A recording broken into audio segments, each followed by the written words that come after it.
السلام علیکم ورحمۃ اللہ وبرکاتہ۔ ساتھیو، ثنا یوسف کا قتل ہوا۔ یہ ایک بہت بڑی ٹک ٹاکر تھی اور آپ کے سامنے ہی ہے کہ اس کو بے دردی سے قتل کر دیا گیا۔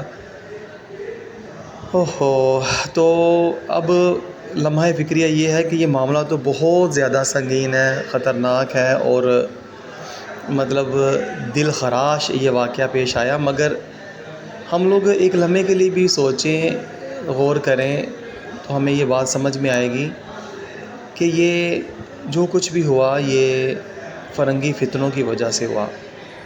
اگر ہماری یہی بہن بیٹی نبی کریم صلی اللہ علیہ وآلہ وسلم کی سیرت پہ عمل کرتی، سیدہ فاطمہ الزہرا رضی اللہ تعالیٰ عنہ کی سیرت پہ عمل کرتی ہے نا، تو یقیناً یہ آج زندہ ہوتی، مگر اللہ تبارک تعالیٰ کو منظور کچھ اور تھا اور ہمارے لیے بہت بڑا عبرت کا سامان بنا کر کے چھوڑ گئی کہ یہ جو چند روزہ زندگی ہے، ہم نے دنیا سے چلے جانا ہے، تو اپنی زندگیوں کو اجیرن نہ بنائیں، داؤ پہ نہ لگائیں، برباد نہ کریں۔ یہ دیکھیں پولیس افسر کیا کہہ رہا ہے، ذرا سنیے گا ذرا۔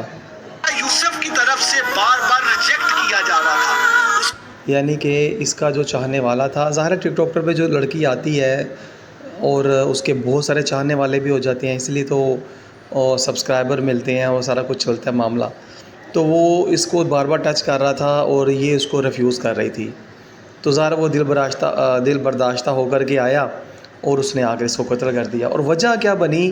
یہی کافروں کا سسٹم، یہ جو کافروں کی تعلیم لے کر کے جو ٹک ٹاک سارا کچھ چل رہے ہیں، یہ سسٹم، عزتوں کی تشہیر، بغیرتی، بے حیائی، یہ سارا کچھ یہ اس مقام تک لانے والی نبی کریم صلی اللہ علیہ وسلم کی شریعت مطہرہ نہیں ہے، بلکہ کافروں کی تعلیم ہے، کافروں کی تہذیب ہے، انہی کی روش پہ چل کے یہ آج ہماری بہنیں بیٹیاں جو ہے نا برباد ہو رہی ہیں۔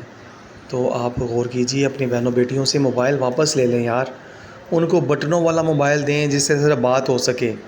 یہ ٹچ موبائل، یہ انٹرنیٹ، یہ تباہی بربادی کے علاوہ کچھ بھی نہیں ہے۔ یہ سنیں آگے افسر صاحب کیا کہہ رہے ہیں۔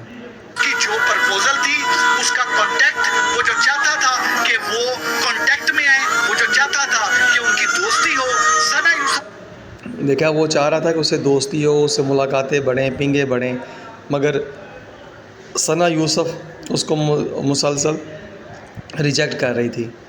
تو مطلب یہ کہ یہ جو ہماری بیٹی بہن جو اب یہ اپنا اللہ تبارک تعالیٰ نے اس کو خوبصورت چہرہ دیا، اس کو لے کے جب یہ دلدل میں، دنیا میں جو ضلالت کی دلدل میں آئے گی، بربادی میں آئے گی، تو درندے بیریے تو ہر طرف ہیں، وہ تو نوچنے کو آئیں گے۔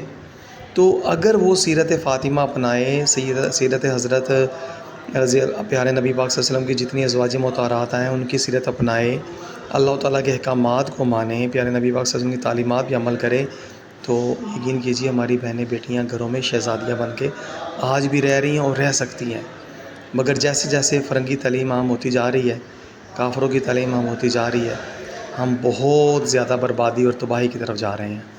تو ساتھیوں، اپنے بچوں کو دین سکھائیں، اسی میں ہم سب کی کامیابی ہے۔ اس کو بار بار ریجیکٹ کر رہی تھی، اور اس وجہ سے اس کیس کو ہم نے کیس آف ریپیٹڈ ریجیکشن کا نام دیا ہے۔ اللہ اکبر۔ اچھا، کوئی یہ نہیں بتا رہا کہ بہنوں بیٹیوں اپنے گھروں میں ٹھہرو، چادر چار دیواری میں رہو، پردے میں رہو، شرم و حیا میں رہو، غیر محرم سے چھپنے کا حکم ہے نا، اپنے سگے جو بھائی ہیں، جو دیور جیٹھ، ان سے پردے کا حکم ہے نا، چاچے تائی کے لڑکوں سے پردے کا حکم ہے۔ تو جب یہ پوری دنیا کے آگے نشر ہو جائے ہماری عزت، تو اس کی پھر کیا عزت رہے گی؟ یہ لمحہ فکریہ ہے، غور کیجئے۔ بربادی کی طرف جو ہمارا سفر شروع ہو چکا ہے، اس کو ریورس گیئر لگائیں، پیچھے کریں اس کو، آگے بربادی تباہی ہے۔ بیکار سمجھ گئے جنہیں بجھا دیا تو نے، وہی چراغ جلیں گے تو روشنی ہوگی۔ ساتھیوں، اپنی عزتوں کو بچائیں اور بہنوں بیٹیوں کو چادر چار دیواری میں واپس لے آئیں، اور مرد بن کر ان کی کفالت کریں، کیونکہ نان نفقے کی ذمہ داری اللہ رب العزت نے مرد کو سونپی ہے، عورت کو نہیں سونپی۔ اجازت دیجیے، السلام علیکم ورحمۃ اللہ وبرکاتہ۔